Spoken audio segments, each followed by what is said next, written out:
panyang Yune reji den kutuj Nyor chen kawanyeri jiwa Majung pinda jing jam ni tek den nyir kwanyan che diet panyang Yune reji den kutuj Nyor chen kawanyeri jiwa Majung pinda jing jam ni tek den nyir kwanyan che diet panyang Yune reji den kutuj Nyor chen kawanyeri jiwa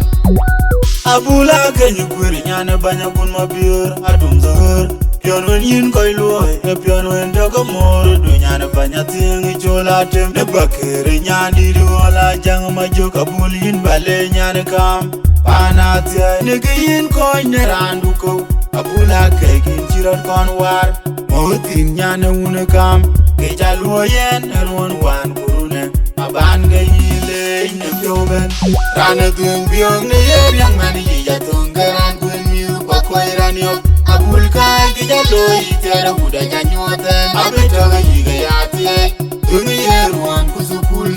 kana jaye goy pichin sapode ka chile wabna madra tungaru ne chegal banye kango kena dira nyidi wonye mikang kongi loy yirga kam rana dung biong ne yer yang mani ya tungaran kun miu kwa koirani op abul kai ki jalo itera buda nyanyoten abeta ga yiga yati dungi yerwan kusukul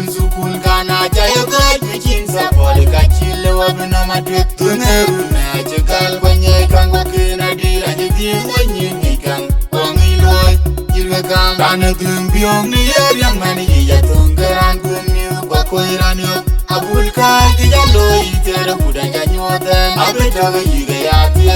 dungi yerwan kusukul kana jaye goy pichin sapode ka chile wabna madra tungaru ne chegal banye kango kena dira nyidi wonye mikang kongi loy yirga kam Panyar uca pula rima medit nyana kam benalela Panyar uca pula rima medit nyana kam benalela Panyar uca pula rima medit nyana kam benalela Panyar uca pula rima medit nyana kam benalela Rana dung biong ne yer yang mani ya tungaran kun miu kwa koirani op abul kai ki jalo itera buda nyanyoten abeta ga yiga yati dungi yerwan kusukul kana jaye goy pichin sapode ka chile wabna madra tungaru ne chegal banye kango kena dira nyidi wonye mikang kongi loy yirga kam rana dung biong ne yer yang mani ya tungaran kun miu kwa koirani op abul kai ki jalo itera buda nyanyoten abeta ga yiga yati dungi yerwan kusukul kana jaye goy pichin sapode ka chile wabna madra tungaru ne chegal banye kango kena dira nyidi wonye mikang kongi loy yirga kam rana dung biong ne yer yang mani ya tungaran kun miu kwa koirani op abul kai ki jalo itera buda nyanyoten abeta ga yiga yati dungi yerwan kusukul